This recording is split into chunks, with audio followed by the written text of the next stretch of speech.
Two children knocked on an old woman's door, asking to stay for one night. But she didn't know that she had let in, not guess, but her destiny. When they came for them, it was already too late.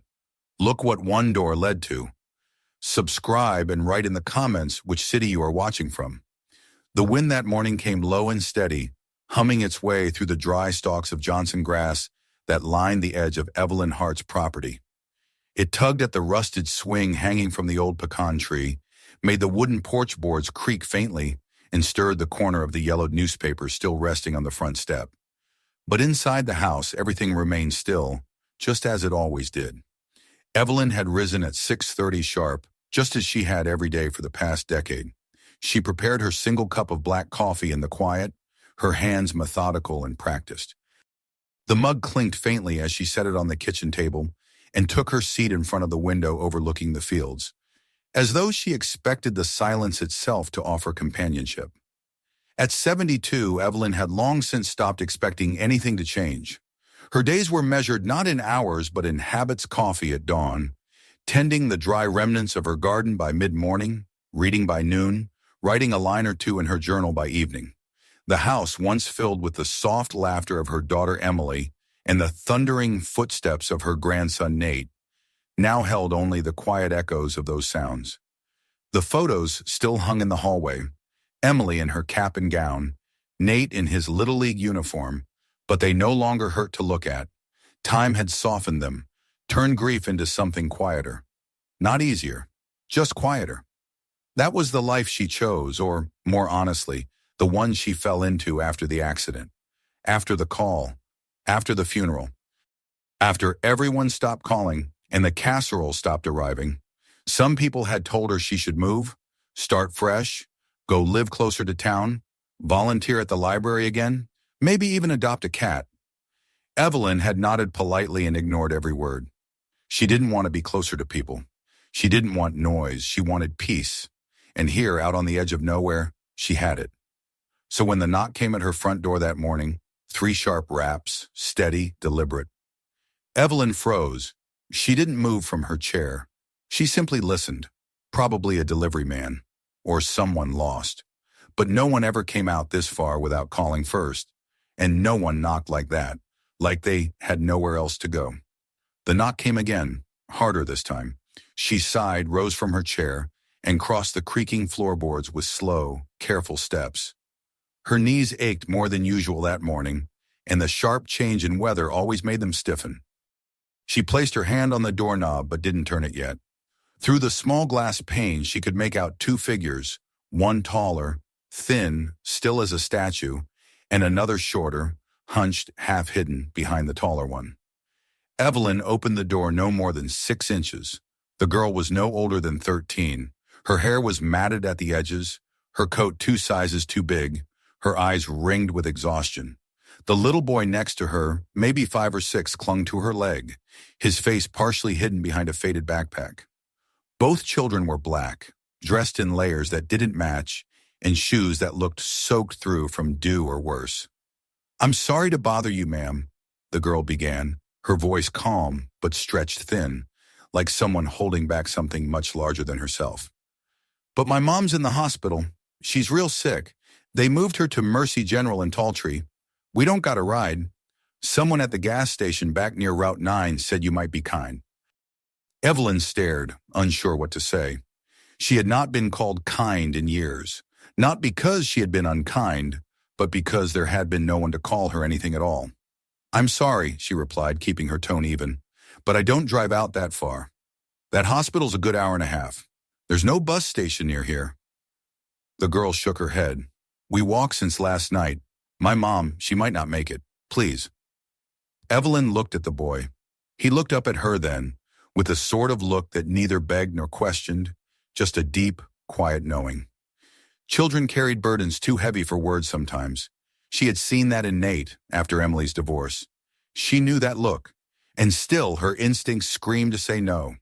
This wasn't her problem. These weren't her people. "I'm sorry," she repeated, and this time her voice cracked faintly. "I just can't." She closed the door gently. The knock didn't come again. She moved back to her kitchen table and sat. Her coffee was cold now, and her hands trembled slightly. She didn't understand why. Maybe it was the wind, or the guilt, or something else entirely. She sat in silence for several minutes before standing again and walking toward the hallway. She reached into the small drawer of the console table and pulled out a photo. It was Emily, taken years ago, before everything fell apart. Her daughter smiled brightly, holding baby Nate in her arms, sunlight washing over both of them. Evelyn stared at it for a long time. She remembered how hard Emily had worked, how alone she'd been, how the world hadn't shown up for her in the ways it promised to. Outside, a sob broke the air. Evelyn moved toward the window and saw the girl kneeling on her porch now, head bowed, one arm draped over her brother. She wasn't begging anymore. She was just quiet. Her body was still, but Evelyn could see the way her back shook, the way the boy held on tighter. She stood frozen, hand pressed against the glass. Something inside her, the part she thought had withered long ago, stirred. She opened the door. "Come in," she said simply. The girl looked up, not with surprise, but with something heavier, relief so deep it almost looked like pain. She nodded and guided the boy inside.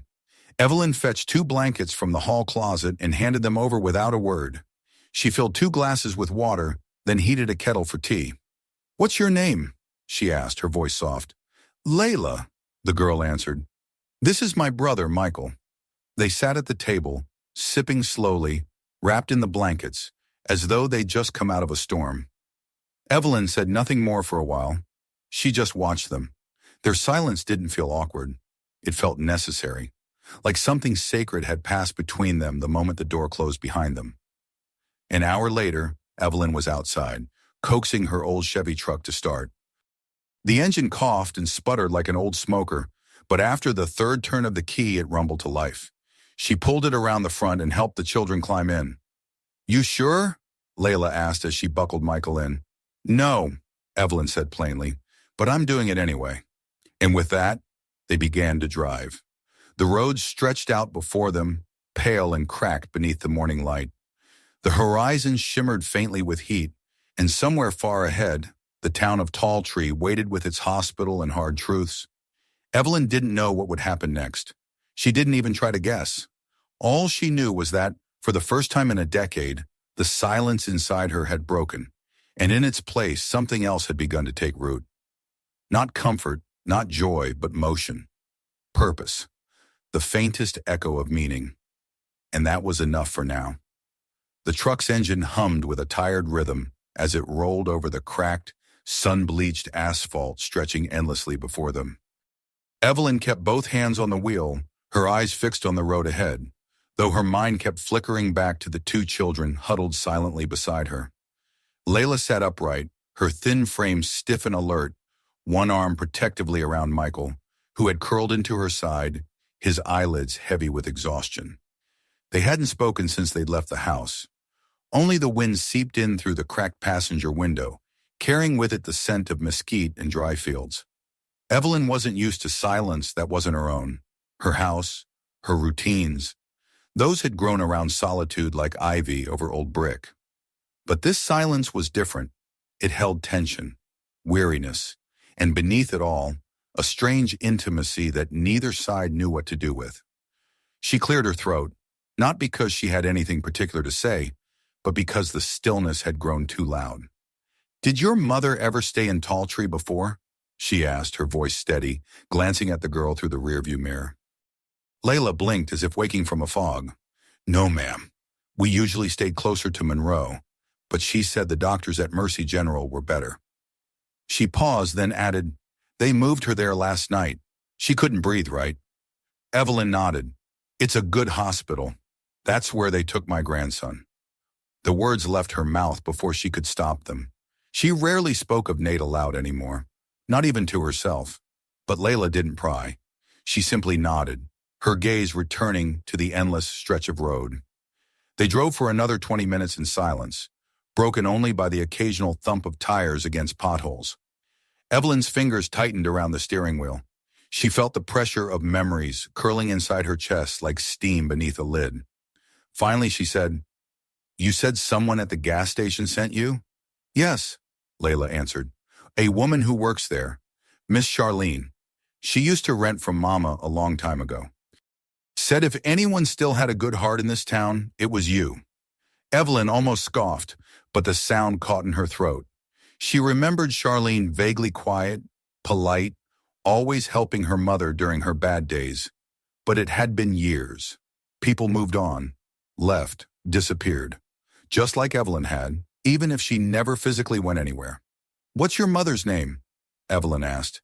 "Cassandra Thomas." That name didn't stir any recognition in Evelyn's memory, but it didn't need to. What mattered now wasn't the past, but the miles shrinking between them and Mercy General. By the time they hit the checkpoint outside county limits, the sun had risen higher, casting harsh shadows on the faded road signs and gas stations that dotted the outskirts of civilization. Evelyn slowed as a police cruiser appeared in the distance, lights flashing lazily. A uniformed officer stepped out and signaled her to stop. She sighed. A younger man, white, maybe mid-30s, approached her window. His eyes moved quickly first to Evelyn, then to the back seat, where Layla had instinctively placed her hand on Michael's chest. "Morning, ma'am," the officer said. "Can I see your license and registration?" Evelyn handed them over without protest. "Where you headed?" "Tall Tree," she replied calmly. "Mercy General. The kid's mother is there." He glanced at Layla again. "They yours?" "No," Evelyn said. "They're not, but I'm taking them." The officer's brows furrowed.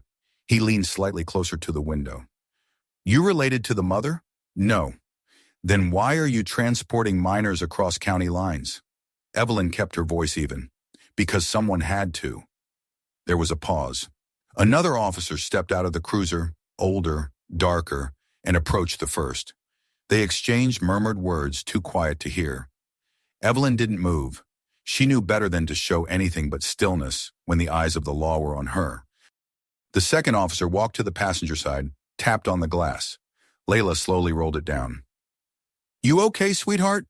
he asked. Layla nodded. "Yes, sir. She's helping us." "Where's your mother now?" "In the hospital. She couldn't breathe." The officer nodded once, his face unreadable. Then he looked at Evelyn. "You know how to get to Mercy?" "I do." He returned the documents and stepped back. "Be careful. Stay on 54. Traffic's bad near the city." Evelyn gave a curt nod.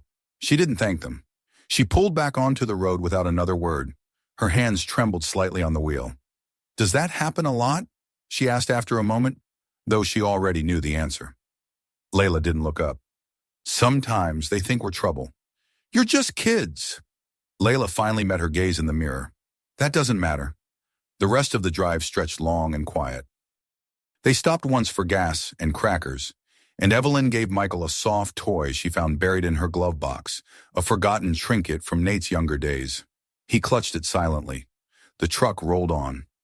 Outside, the world changed slowly, from dry fields to sparse trees, from wide roads to narrower ones lined with billboards and discount stores.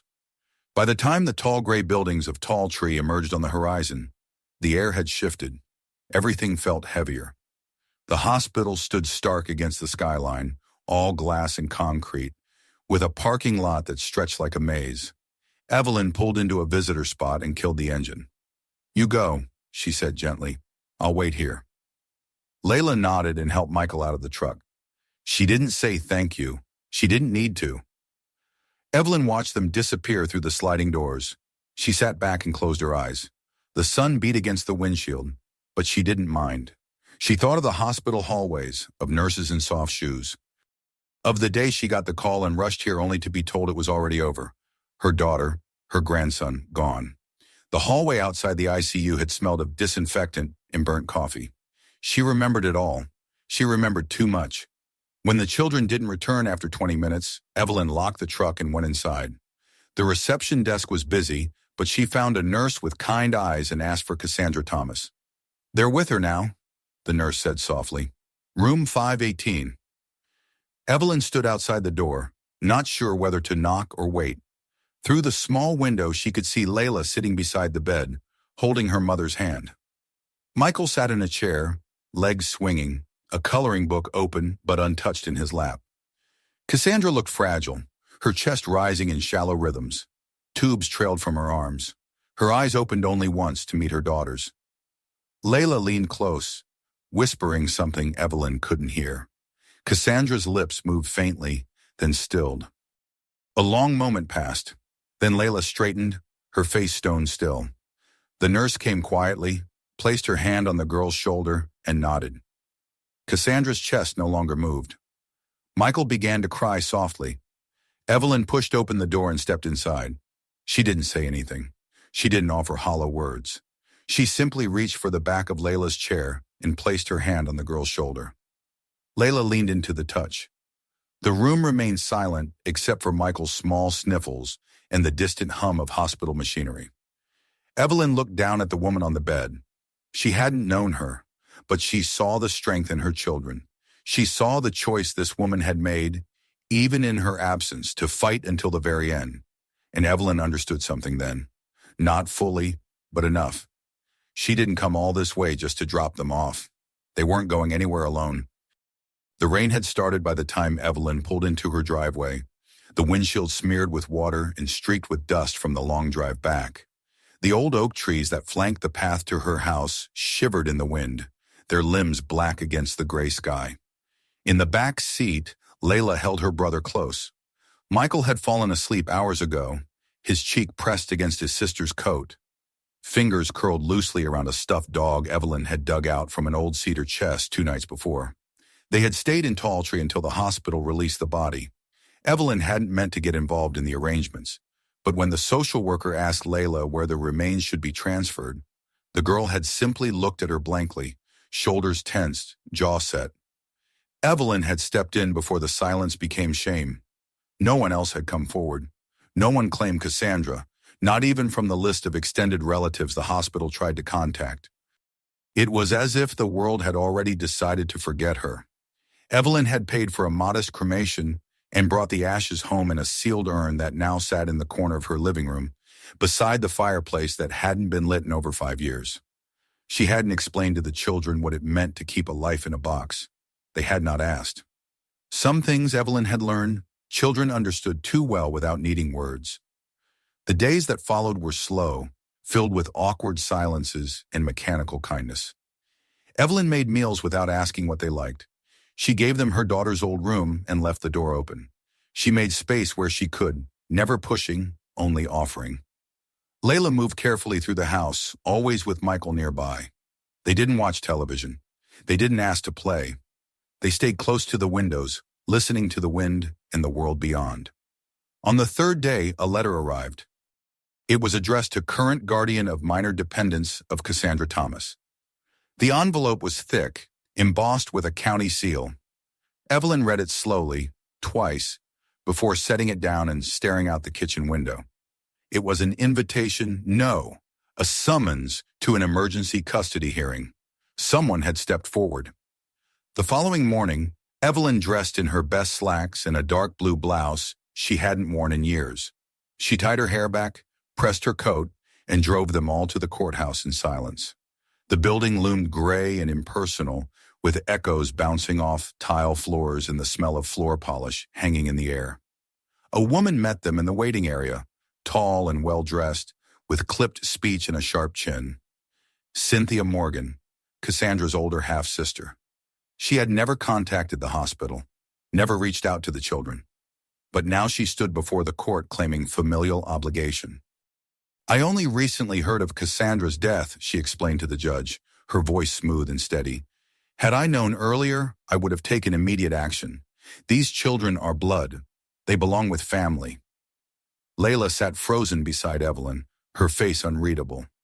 Michael played with the hem of her coat, not understanding the stakes but sensing the tension in the room.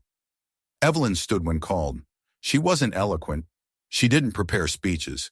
She told the truth plainly, that no one had come for Cassandra, that no one had been there for the children, that Layla had walked miles in the dark, had begged for help, that the system had given them nothing but silence until it was too late. "I didn't intend to become anyone's guardian," Evelyn said, her hands calm at her sides. "But someone had to be there when it mattered, and I was." The judge listened, fingers steepled beneath his chin. Then he asked Layla to speak. The girl stood slowly, her voice steady but hollow. "She didn't know us," she said, looking at the judge. "But she opened the door. She let us in.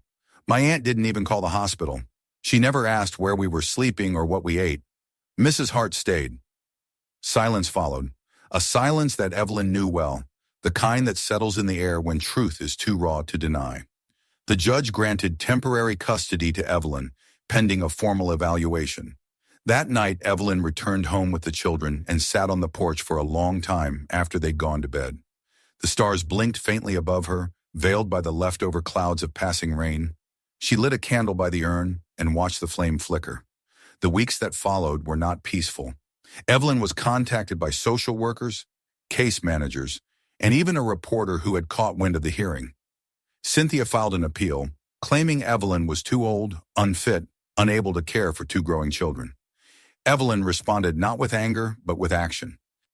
She cleaned out the attic and converted it into a second bedroom. She signed up for state guardianship classes online. She contacted Nate's old school counselor, a kind man who remembered her family and asked for guidance. Layla began writing again. At first it was just small things, notes on scraps of paper, pages in a spiral notebook she kept tucked under her bed. But soon she was spending hours with it. She never shared what she wrote, but Evelyn could see the change in her posture, the return of light behind her eyes. Michael began to laugh. At first it was rare, sudden bursts that startled them all. Then it became more frequent, at the sight of a frog in the garden, at the sound of the wind chimes, at Evelyn's awkward attempts to make pancakes. One morning while sorting mail, Evelyn found another envelope. This time it was thinner, typed neatly with no seal.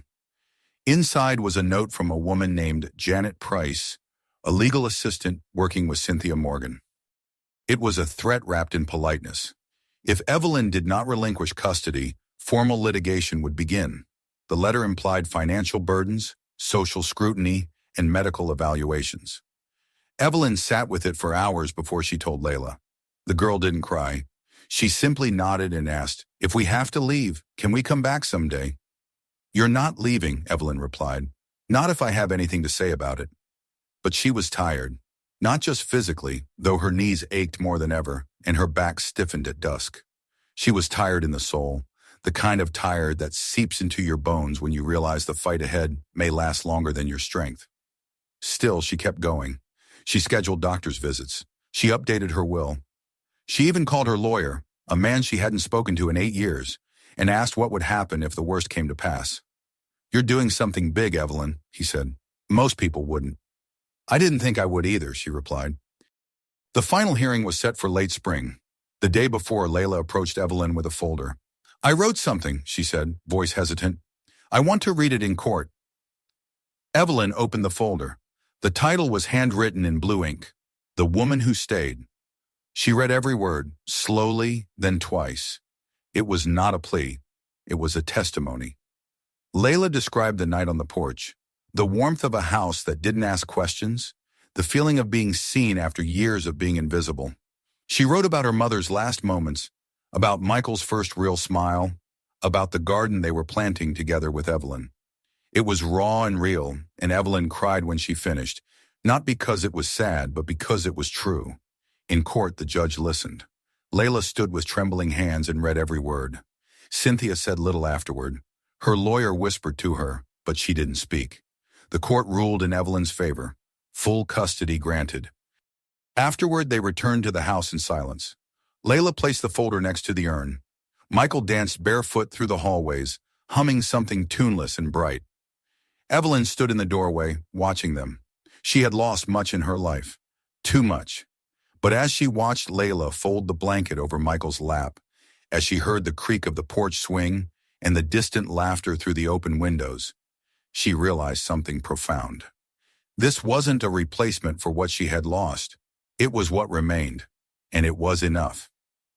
Spring came slowly to the edges of the county, painting Evelyn Hart's porch with soft light and streaks of gold through the warped glass of her front windows. The trees outside were beginning to bloom again, stubborn against the weariness of winter, and in their blooming, they cast dappled shadows across the living room floor, where Michael now built cities out of old cereal boxes and toilet paper rolls. Layla sat nearby, curled up in the same armchair Evelyn's daughter used to claim every summer, a book open in her lap and a pencil in her hand. She was not reading but writing again, her eyes distant, her fingers moving with quiet intent. Evelyn stood in the kitchen, stirring a pot of oatmeal, listening to the old radio crackle through a Sunday gospel program. She had stopped noticing the silence in her house weeks ago. Now there was always sound like footsteps, giggles, the slosh of water in the sink, even the occasional groan of Michael's frustration when a tower collapsed. These were not distractions. These were life, real and noisy and necessary. The court's final decision had brought a sense of permanence Evelyn hadn't expected to feel again. She'd won, but more than that, she'd been seen. The judge's words still echoed in her memory, not because of their legal clarity, but because of their simple humanity. "This is a home," he had said. Not because of walls or paperwork, but because someone chose to love. Still, the weeks that followed had not been effortless. Cynthia Morgan had not spoken to them since the verdict, but Evelyn suspected the woman was not finished. The last letter she'd received from her lawyer implied a quiet retreat, an agreement not to challenge further as long as Evelyn remained in good health and stable condition. There was a strange cruelty in that phrase, as long as if her age were a ticking clock counting down a future neither she nor the children had asked to be measured by. Evelyn had gone to the clinic the following day. She walked slowly, her back aching from a morning in the garden, her palms scraped raw from pulling weeds. The nurse smiled at her, gently squeezed her arm. "Everything looks steady for now," the doctor had said. "Keep doing what you're doing." So she did. She did more. She woke earlier. She walked more. She drank water when she would have preferred coffee. She bought new shoes. She wrote a will again, this time including specific instructions and naming the children as primary beneficiaries. Not for money, there wasn't much of that, but for clarity, for safety, for protection against those who might see the children as property, as wards to be managed instead of lives to be nurtured. One morning in late April, Evelyn took the urn from the corner of the room and brought it outside. She didn't say anything to the children at first. She just laid out a blanket under the tree Nate used to climb and called their names. Michael bounded over with a juice box. Layla followed with a book tucked beneath her arm. "I want us to say goodbye," Evelyn said. Michael looked confused, but Layla's eyes narrowed with quiet understanding. "Your mother," Evelyn said, "deserves a place that's not just a box. I was thinking we could plant something." They dug the hole together. The dirt was thick with old roots and stones, but Evelyn didn't let her knees stop her.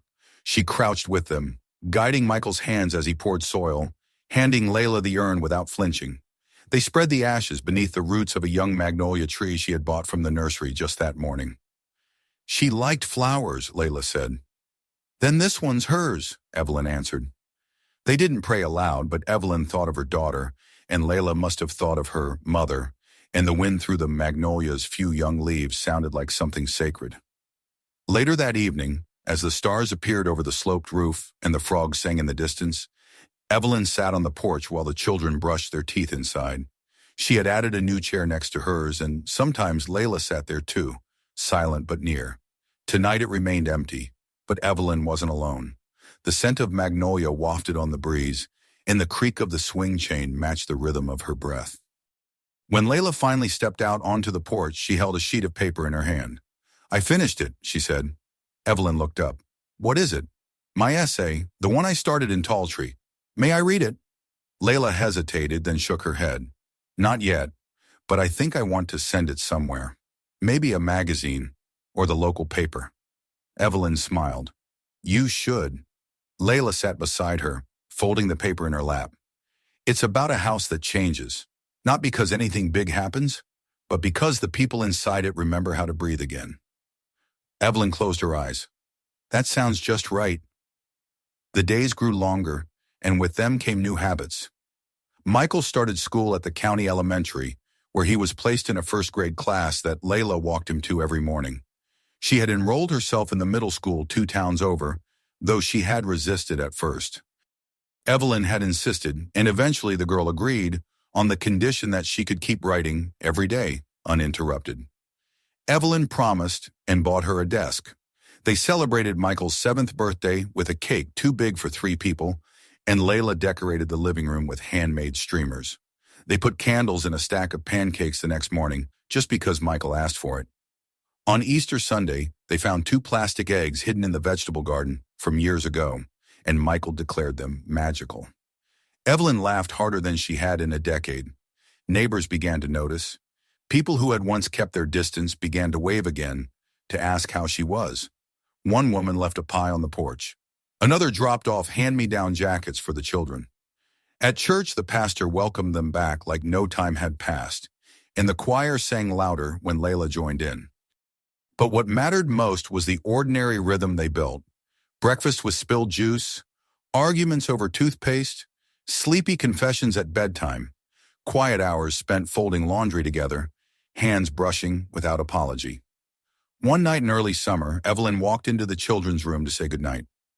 Michael was already asleep, curled into his blanket like a caterpillar in a cocoon. Layla sat up with a notebook balanced on her knees. "Are you still scared?" Evelyn asked softly. Layla didn't look up. "Not like before." "What's different?" The girl thought for a moment. "I don't feel like I'm waiting to be sent away anymore." Evelyn nodded. "You're not." Outside, the wind picked up again, rustling the trees like an old hymn. The house creaked faintly, not from age but from life. Its beams full of movement, its rooms filled again with voices. That night, Evelyn sat alone in the living room with a cup of tea cooling beside her. She traced the rim with her finger, staring at the photograph of Nate on the wall. He was smiling in it, holding a fishing pole with a grin that had once lit up her days. She missed him. She always would. But she no longer felt hollow where his memory lived. It had made room for others. The house had let her grieve, and now it had let her heal. Or maybe, Evelyn thought, it had always known how. It had simply been waiting for someone to let the door stay open. She leaned back in her chair, exhaled slowly, and closed her eyes. Not because she was tired, but because she was finally, completely home. If this story moved you, don't forget to subscribe and turn on notifications so you never miss a new one. Watch the next video for more powerful stories and share this one with someone who needs to hear it.